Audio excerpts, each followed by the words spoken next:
Assalamualaikum, dear students of class 7. Here's your maths teacher and happy a blessed Friday. So we are going to solve some other questions from exercise 5. So question number 8 is in front of you. Question number 8 says that K fill in the blanks to make the following statements correct. You have to fill the blanks to make the following statements correct. तो यहाँ पर आपके पास number one given है 2 power -1 into 2 power 3 power -1 whole power 2 into -3/8 whole power -1। ठीक है, अब इसका answer क्या आएगा वो आपने ब्लैंक में लिखना है।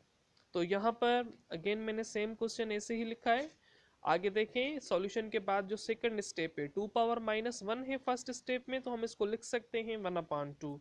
देन 3 पावर -1 है फर्स्ट स्टेप में, तो हम इसको लिख सकते हैं 1/3।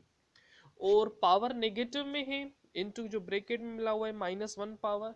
अब ये पावर नेगेटिव में है आपके पास, तो पावर को पॉजिटिव करने के लिए आपको क्या करना है, जो आपके पास फ्रैक्शन गिवन है उसको रेसिप्रोकल करना है। रेसिप्रोकल करना आप सीख के आए हैं कि अगर न्यूमिनेटर डिनोमिनेटर में चेंज हो जाएगा देन फिर डिनोमिनेटर न्यूमिनेटर की जगह पे आ जाएगा। तो इस तरह से रेसिप्रोकल होते हैं नंबर्स, तो उसका पावर क्या हो जाएगा, पॉजिटिव कंसीडर किया जाएगा। देन अब आपके पास नंबर से 1/2 मल्टीप्लाइड बाय 1/3, तो 1 into 1 it will be 1 and 2 into 3 it will be 6 whole power 2 multiplied by 8/-3। So 1/36, so 1 ones are 1 and 6 6 are 36. It means the power of 6 square of 6 will be 36.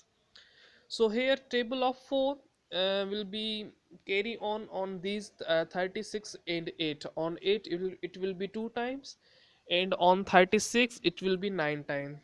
So 1/9 into 2/-3 is the second last step. So again we have to multiply numerators together and denominators together. So 1 into 2 it will be 2, and 9 into 3 it will be 27, but -27. So the overall answer of this question it will be -2/27, जो कि right hand side पे आपके पास blanks मौजूद है, उसमें आप लिखेंगे -2/27। इसी वे से आपने क्या करना है, ये क्वेश्चन नंबर 8 कंप्लीट करना है। इसमें जो ब्लैंक्स मिले हुए हैं इसी तरह से कैलकुलेशन करके आपने वो ब्लैंक्स क्या करने हैं, सॉल्व करने।